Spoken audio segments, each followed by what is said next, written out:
Halo penikmat film, pada kesempatan yang sangat santai ini, saya akan menceritakan alur cerita dari film Who Am I? Film ini memiliki detail cerita yang sangat kompleks. Untuk kaum rebahan dan kaum duduk santai, siapkan posisi terbaik kalian.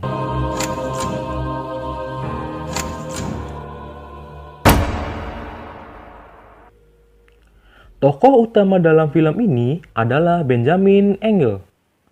Dikisahkan, Benjamin adalah ahli peretas pemrograman atau biasa disebut hacker. Terlihat Benjamin sedang berada di sebuah ruangan, sedang diinterogasi oleh seorang wanita yang bernama Hanne. Dia adalah seorang kepala departemen cyber Europol. Benjamin menyerahkan diri ke polisi karena mengaku sebagai kelompok peretas Who Am I? Dan bisa menunjukkan informasi kepada Europol tentang kelompok peretas yang bernama Friend. Friend adalah kelompok peretas 4 anggota yang terkenal terkait dengan sibermafia Rusia. Benjamin menceritakan bagaimana ia bisa berada di ruangan tersebut. Ia menceritakan saat masa kecilnya yang selalu dikucilkan dan menjadi bahan bullying teman-temannya. Sehingga Benjamin memiliki keinginan untuk menjadi superhero. Benjamin memiliki keyakinan bahwa dia sudah memiliki kisah tragis dalam keluarga seperti superhero idolanya. Spider-Man orang tuanya tewas, Batman orang tuanya dibunuh, dan Benjamin tidak memiliki orang tua karena dia tidak pernah bertemu dengan ayahnya sejak ia meninggalkan keluarga ketika Benjamin lahir. Dan ibunya bunuh diri ketika Benjamin berumur 8 tahun. Benjamin tinggal bersama neneknya yang sakit. Benjamin mengatakan bahwa ia belajar peretasan pertamanya saat berusia 14 tahun. Benjamin merasa dia menemukan dunianya karena di dunia nyata dia merasa gagal. Dia banyak menghabiskan waktunya di darknet. Ia bertemu seseorang peretas yang menyebut dirinya MRX, yang identitasnya tidak pernah diketahui dan bisa memecahkan sistem apapun. Benjamin ingin berusaha menjadi seperti MRX. Scan berpindah karena Benjamin tidak bisa masuk universitas, dia pun bekerja sebagai pengantar pizza. Saat pengantar pizza, dia bertemu dengan Mary, gadis yang Benjamin cintai saat berada di sekolah. Mendengar bahwa Mary memiliki masalah dengan ujian, Benjamin memutuskan untuk membantunya dan mencoba menjadi pahlawan super untuk Mary. Saat malam tiba, Benjamin pergi ke universitas, mencoba meretas sistemnya untuk mendapatkan soal ujian. Tapi saat melakukan aksinya, Benjamin ditangkap oleh seorang penjaga. Karena Benjamin tidak memiliki catatan kriminal, dia dipaksa melakukan pelayanan masyarakat, yaitu menjadi petugas kebersihan kota sebagai hukumannya. Saat Benjamin menjalankan hukumannya, dia bertemu dengan seorang yang bernama Max.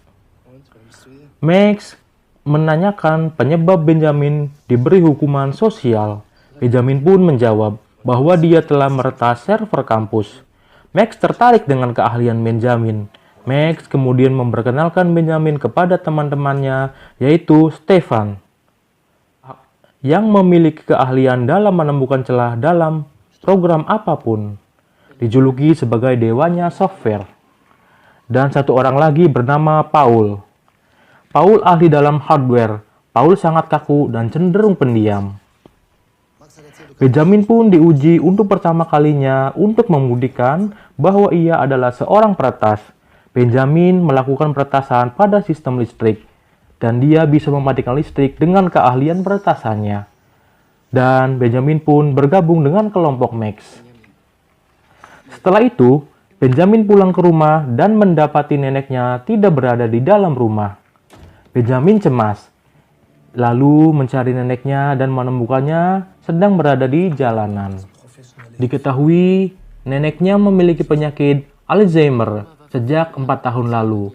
Karena terpaksa dan menuruti saran dokter, neneknya pun dikirim ke panti jompo.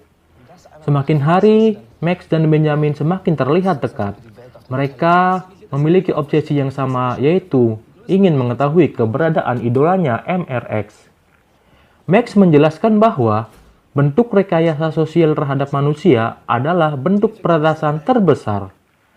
Aksi pertama dari kelompok ini adalah meretas sistem pada sebuah pertemuan partai. Benjamin berpura-pura sebagai petugas audio, kemudian meretas laptop yang akan digunakan untuk presentasi. Sementara Paul memasang kamera untuk merekam.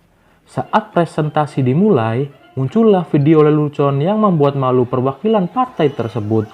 Karena ketahuan, mereka pun dikejar dan berhasil lolos. Dan video kejadian tersebut diupload ke YouTube. Tujuan awal dari kelompok ini hanyalah untuk bersenang-senang. Setelah melakukan aksi pertama, mereka memutuskan memberi nama kelompok mereka yaitu Clay.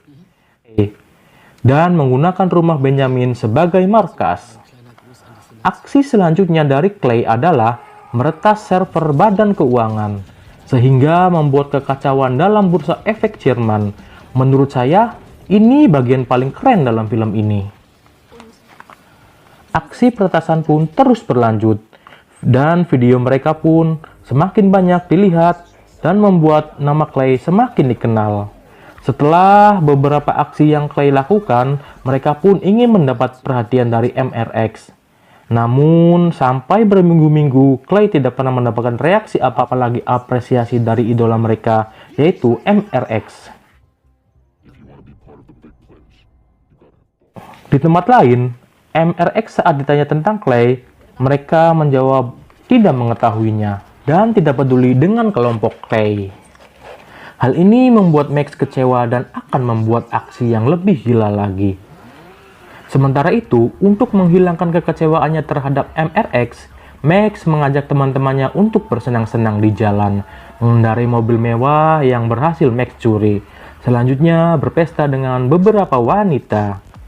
Keesokan paginya, Clay mendapatkan pesan dari MRX. Tujuan MRX hanya ingin mempertegas bahwa Clay hanyalah badut kecil yang cengeng.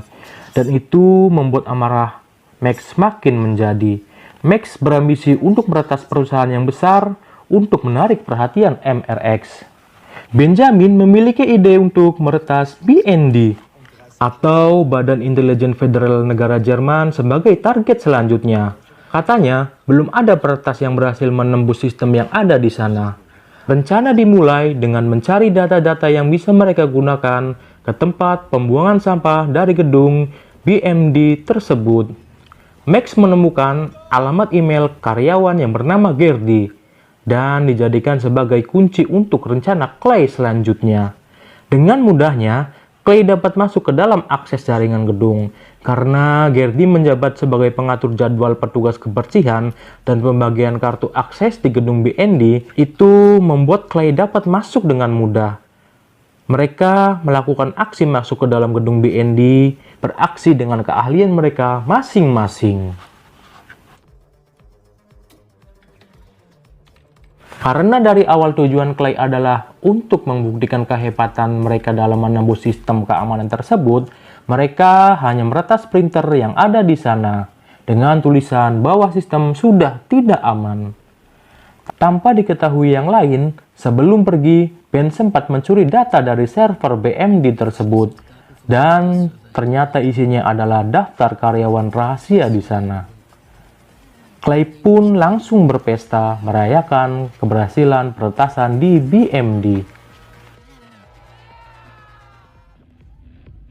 Saat pesta, Benjamin melihat Mary, wanita yang ia cintai, sedang bermesraan dengan temannya sendiri yaitu Max. Karena sakit hati kepada Max yang telah merebut Mary darinya, Benjamin memberikan data yang ia curi kepada MRX. Ben tidak mengetahui bahwa data yang dia kirimkan berisikan salah satu anggota kelompok Friend, yaitu Krypton, yang bekerja sama dengan BMD. Krypton ditugaskan untuk memata-matai kelompok Friend, sehingga Krypton pun dibunuh karena telah berkhianat. Berita tentang terbunuhnya Krypton pun sampai kepada kelompok Clay. Clay pun dianggap sebagai dalang dari terbunuhnya Krypton. Max sangat marah kepada Benjamin karena sebelumnya tujuan Clay hanyalah main-main dan seru-seruan. Sekarang menjadi kelompok yang paling dicari di Jerman. Clay pun menjadi was-was dengan keberadaan mereka sendiri. Benjamin yang menjadi sumber kesalahan berusaha mengembalikan nama Clay seperti dahulu. Benjamin ingin menjebak MRX dengan membongkar keberadaannya dan membuat MRX terlihat dan polisi bisa menangkapnya. Clay melakukan rencana ini di jaringan internet publik, agar saat ditemukan radar tentang keberadaan mereka dapat langsung lari saat polisi datang. Keberadaan titik lokasi Clay pun diketahui. Polisi pun langsung bergerak menuju titik tersebut, tepatnya di perpustakaan umum. Polisi datang dan terjadilah kejar-kejaran seperti film action pada umumnya. Clay pun berhasil kabur dari kejaran polisi. Rencana selanjutnya, Clay akan menuju markas Europol. Mereka sangat kesulitan mencari jalan untuk masuk ke Europol. Mulai dari gerbang pembuangan sampah, membuat bising, sampai melalui saluran pembuangan yang gelap. Saat Max mencoba membuka gerbang di dalam saluran pembuangan, karena gelap, tangan Max terkena paku dan membuatnya harus diperban karena lukanya tersebut. Di depan gerbang, Benjamin menemukan kartu untuk pengunjung di Europol. Dengan percaya diri yang lebih, Benjamin mencoba untuk memasuki Europol dengan modal kartu pengunjung yang ia temukan tadi. Dia beralasan kepada penjaga bahwa dompetnya tertinggal di dalam kantin saat ia berkunjung dengan kelompok sekolahnya tadi. Benjamin pun masuk di antar penjaga, diberikan waktu 2 menit untuk mencari dompetnya. Benjamin memasang sebuah alat di bawah meja. Dengan alat tersebut bisa mengelabui jaringan nirkabel di dalam gedung Europol. Benjamin berhasil masuk ke jaringan Europol, tapi apa yang terjadi? Ternyata MRX bisa menggagalkan rencana Ben, dan laptop tersebut berhasil memperlihatkan wajah Benjamin. Benjamin diburu oleh kelompok Friend, namun berhasil lolos. Saat sampai di markas Clay, Benjamin melihat teman-temannya sudah tewas terbunuh.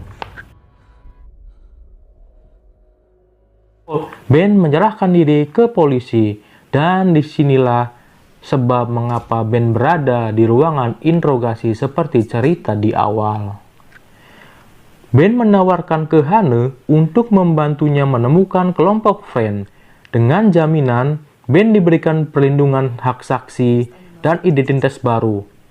Karena jabatan Hane yang sedang terancam, Hane pun menyetujui keinginan Ben. MRX diserang dengan merendahkan harga dirinya. Ben mengirim pesan ke MRX dengan isi kejahatan yang telah MRX lakukan. Sampai MRX tertekan dan mengakui bahwa sebenarnya dia menjual identitas, memata-matai para hacker, dan bekerja sama dengan penegak hukum. Dengan IP yang direkayasa, akhirnya Ben dapat membantu polisi menangkap MRX. MRX pun ditangkap dan diketahui identitasnya. Dia bernama Shane Dunham, masih remaja berusia 19 tahun. Karena merasa janggal dengan cerita yang disampaikan Ben, Hane pun melakukan investigasi. Pertama, mendatangi rumah Ben dan menemukan obat yang biasa dikonsumsi Ben, yaitu Ritalin. Lalu Hane datang menemui Mary, menanyakan apakah ia pernah bertemu dengan Ben akhir-akhir ini. Mary menjawab tidak pernah bertemu dengan Ben, karena Ben saat diinterogasi menceritakan tentang kedekatannya dengan Mary. Selanjutnya pergi menemui dokter, menanyakan riwayat sakit nenek Ben. Kemudian menanyakan tentang orang tua Benjamin dan mendapatkan fakta bahwa ibu Benjamin memiliki kepribadian ganda. Bahkan dia memiliki 4 kepribadian yang mencerminkan dirinya. Menurut dokter, kelainan ini bisa diturunkan kepada anaknya. Hane pun mendapati kesimpulan bahwa Benjamin memiliki kepribadian ganda seperti ibunya. Dan dalang dari semua itu adalah Benjamin sendiri. Selama ini, Benjamin hanya berfantasi. Semuanya itu tidak ada, dan Clay hanyalah Benjamin seorang. Ben adalah Max.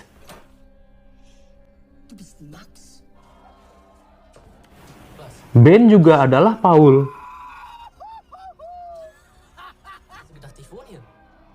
Ben adalah Stefan.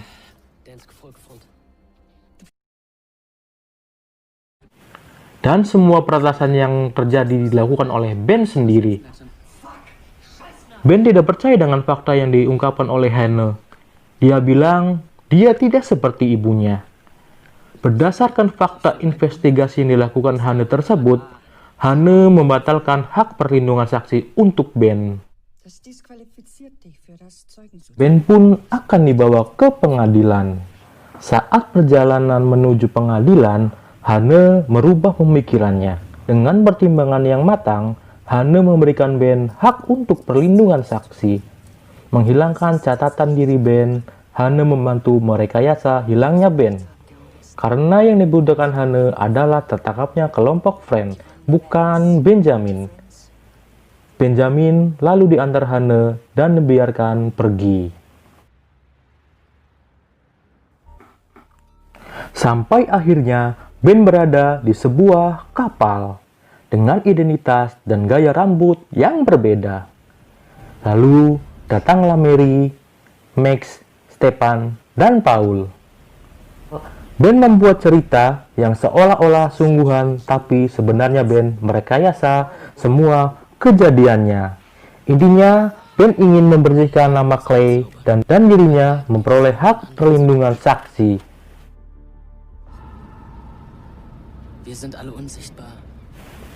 Film pun selesai. Inti dari film ini mengajarkan bahwa manusia adalah sumber dari kelemahan sistem itu sendiri. Meretas manusia dilakukan Ben pada saat penginterogasiannya, sehingga dia berhasil lolos dengan rekayasa yang ia buat. Terima kasih sudah menonton alur cerita ini, semoga dapat menemani waktu santai kalian. Jangan lupa subscribe. Salam santai.